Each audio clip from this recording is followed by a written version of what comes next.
우리 조상 아브라함이 그 아들 이삭을 제단에 드릴 때에 행함으로 의롭다 하심을 받은 것이 아니냐. 내가 보거니와 믿음이 그의 행함과 함께 일하고 행함으로 믿음이 온전케 되었느니라. 이에 경에 이른바 아브라함이 하나님을 믿으니 이것을 의로 여기셨다는 말씀이 응하였고 그는 하나님의 벗이라 칭함을 받았나니 이러보건대 사람이 행함으로 의롭다 하심을 받고 믿음으로만 아니니라. 이 방금 읽은 구절로 인해서요, 기독교 신앙에 있어서 적지 않은 혼선이 발생했고요. 지금까지도 다툼의 여지로 남아있죠. 기독교 신앙은 믿음에 근거한 거다. 오직 믿음. 아니야. 믿음만으로는 2% 부족해. 야고보가 행함이 뒤따라야 한다. 이렇게 말하지 않았느냐. 믿음에는 반드시 행함이 뒤따르는 것이 그게 맞다. 이처럼 믿음에 행함이 추가될 때 비로소 믿음이 온전하게 된다는 주장이 설득력 있는 가르침으로 인식이 되고 있죠. 성경을 가르치는 분들 가운데도 적지 않은 사람이 믿음으로 구원을 얻는다고 말하면서도 교인들에게 설교할 때 행함을 강조하는 이유이기도 하죠. 그 대표적인 예로 이제 믿음의 조상 아브라함을 들먹이는 겁니다. 그가 이삭을 바치라는 하나님의 그 명령에 대해서 두말 없이 바치려고 했던 그 결단, 그 실천, 그 행함으로 의롭다 하심을 받았다는 거죠. 사람이 의롭다는 인정을 받는 것은 결국 행동으로 되는 것이지 믿습니다. 이렇게 말로만 믿는 그런 믿음으로 되는 것이 아니라고 이렇게 힘주어 말들 합니다. 그런데 야고보가 무슨 취지에서 행함 있는 믿음을 이야기하고 있는지 그 문맥을 살펴보면 생각이 좀 많이 달라질 겁니다. 야고보가 말하고자 하는 요지가 무엇인지 파악하기 위해서는요, 우리는 23절 말씀을 유심히 들여다볼 필요가 있습니다.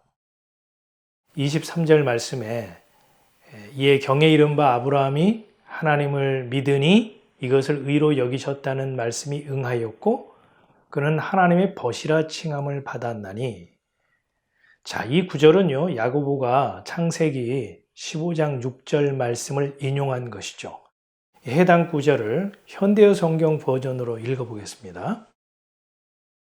아브라함이 여호와를 믿었으므로 여호와께서는 이 믿음 때문에 그를 의롭게 여기셨다. 만일 야고보가요, 아브라함의 행위, 아들 이삭을 바치려 했던 그 실천으로 그가 의롭다는 인정을 받은 것이다라고 진술한 것이라면요, 창세기 15장 6절 말씀을 인용하면 안 될 것입니다. 창세기 15장 6절 말씀은요, 아브라함의 행함이 아니라 여호와를 믿음으로 의롭다 여기심을 받았다 이렇게 말씀을 하고 있기 때문이죠. 무슨 말인가 하면 야고보가 사람의 행함을 강조하려고 했다면 창세기 15장 6절을 인용한 것은 그 근거 구절로 맞지 않죠. 실수라는 겁니다. 그렇습니다. 이 야고보가 창세기 15장 6절을 인용하면서요, 성경에 이른바 아브라함이 하나님을 믿으니 이것을 의로 여기셨다는 말씀이 응하였고 그는 하나님의 벗 친구 이렇게 칭함을 받았나니 라고 이렇게 기록을 함으로써 독자들에게 말하려고 하는 취지는 아브라함이 군소리하지 않고 독자 이삭을 바친 그 행위에 초점이 있는 것이 아니라는 거죠. 아브라함이 자기의 열심, 그 결단, 이런 사람의 행위에 근거하지 않고 하나님이 하신 말씀, 그분의 약속을 의지하고 바라게 된 것, 그것을 하나님은 의롭게 보셨다는 겁니다. 다시 말해서 지성이면 감천이라는 식의 그 본성적 사고방식에 충실한 사람에게서는 나올 수 없는 인식의 전환을 야고보는 행함 있는 믿음이라고 표현한 것이죠.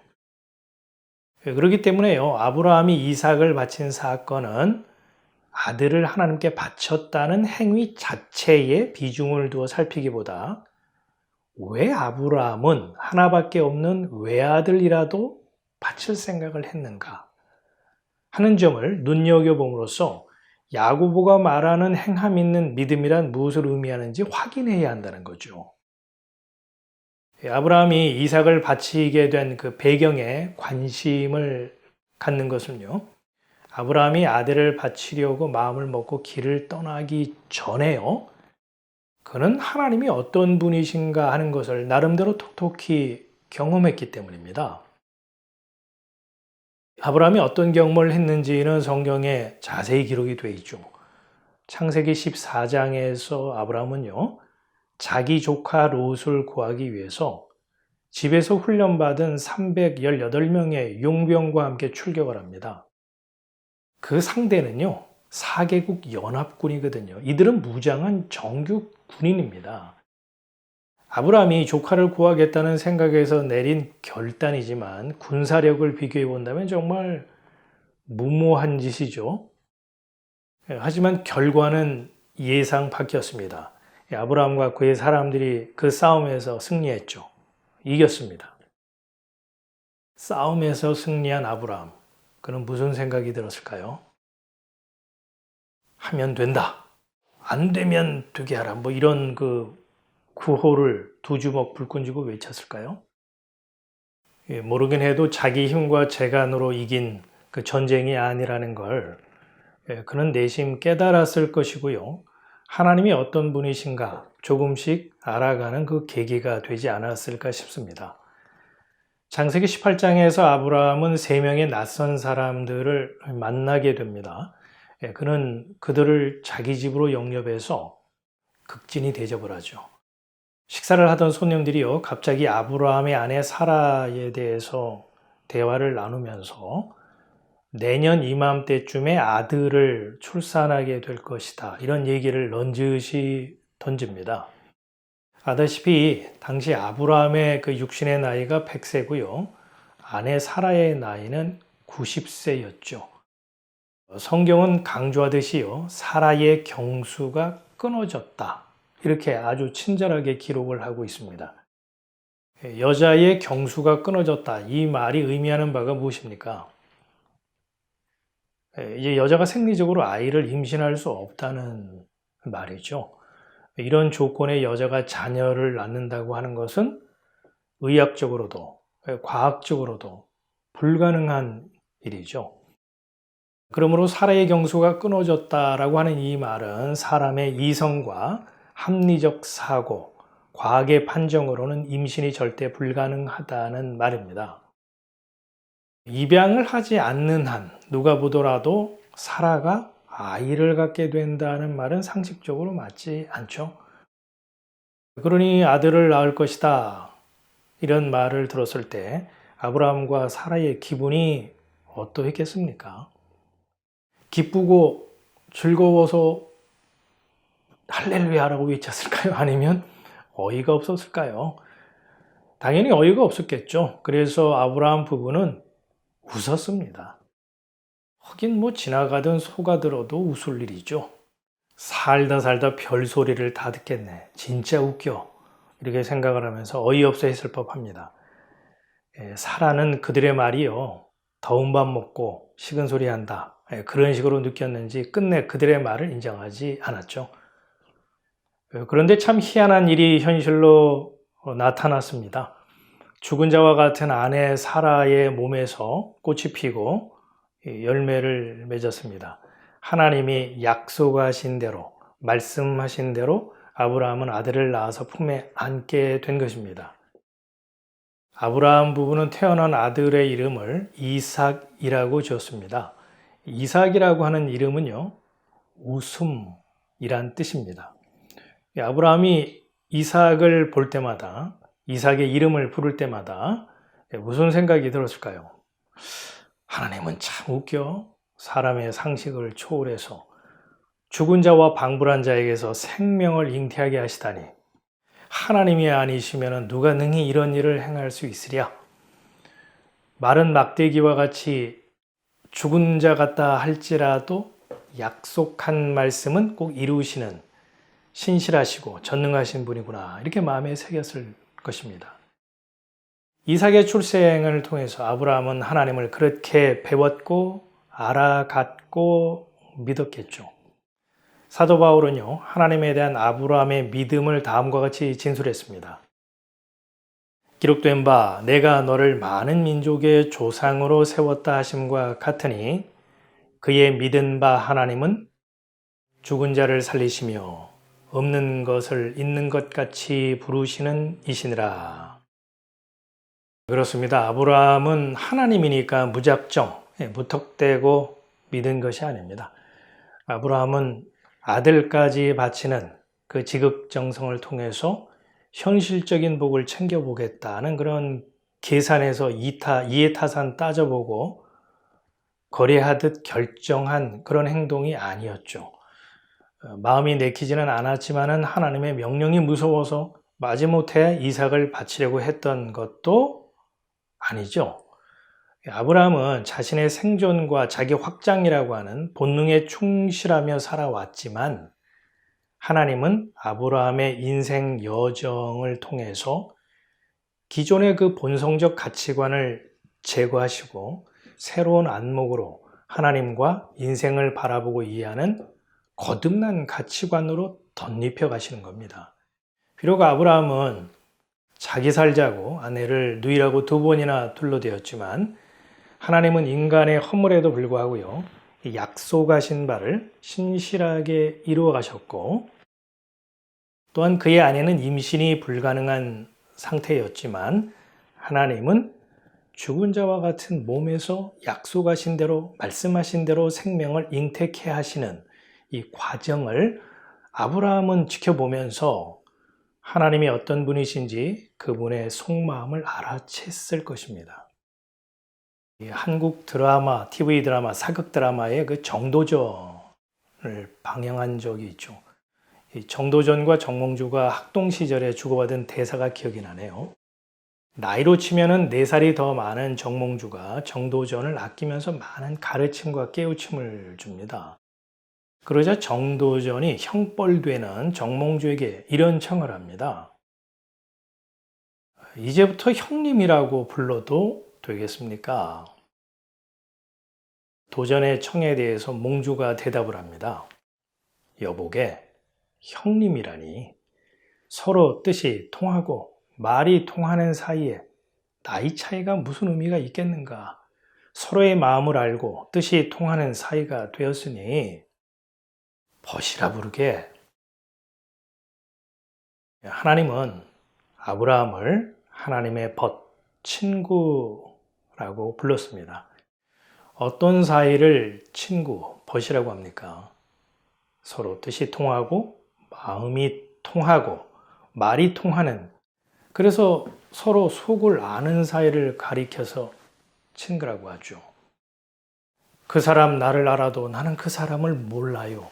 만일 이런 신앙이라면 참으로 곤란하겠죠. 이건 성령이 말하는 믿음이라고 할 수 없겠죠. 하나님이 약속하신 말씀이 무엇이고 그 행하신 일이 무엇이며 어떤 분이신가를 알아야 합니다. 여기서 안다고 하는 것은 지식이나 정보 차원의 알미 아니라 서로 깊이 알아가는 삶의 고백으로서 말이죠.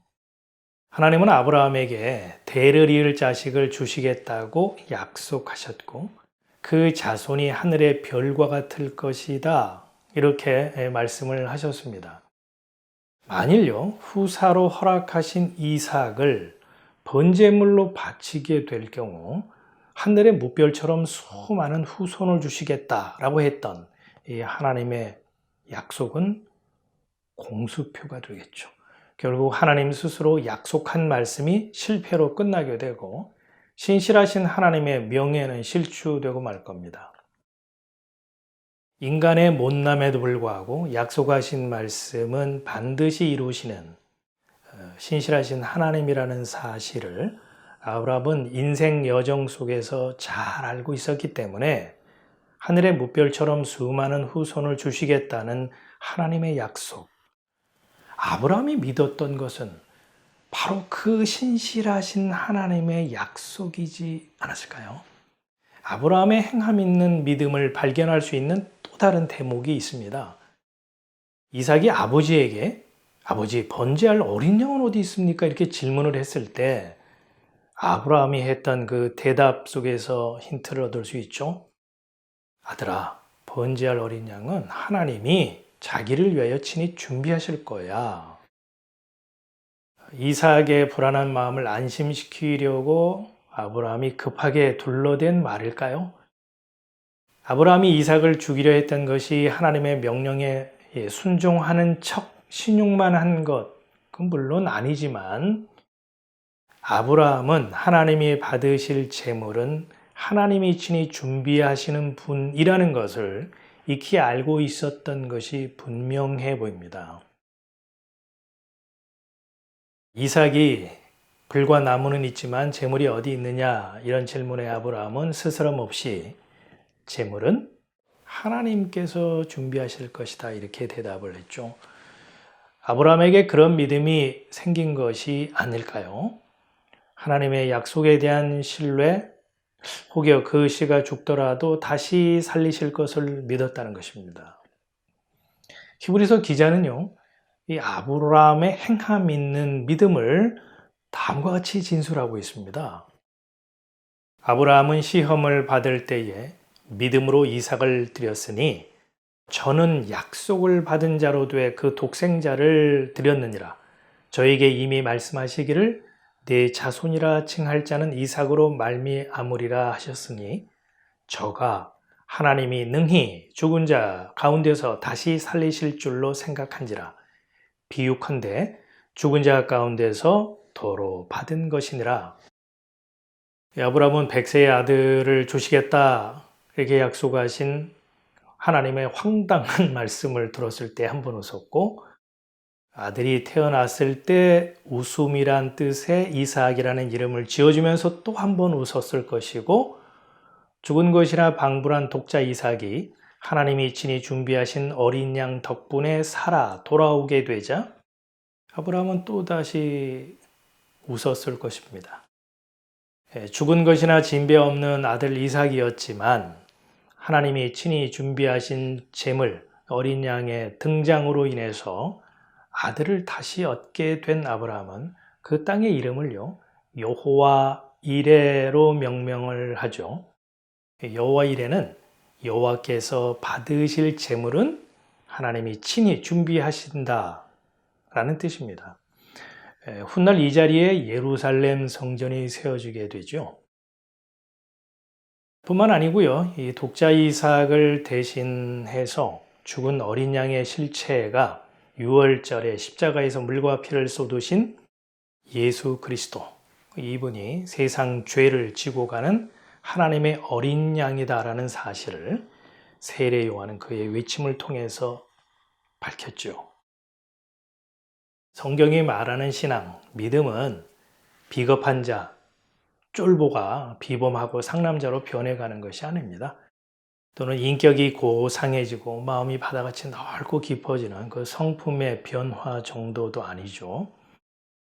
인생에 개입하시는 하나님으로 인해서 하나님이 어떤 분이신가에 눈 떠가는 과정 속에서 그분의 말씀, 그 약속을 바라고 의지하는 자로의 변화라고 봅니다.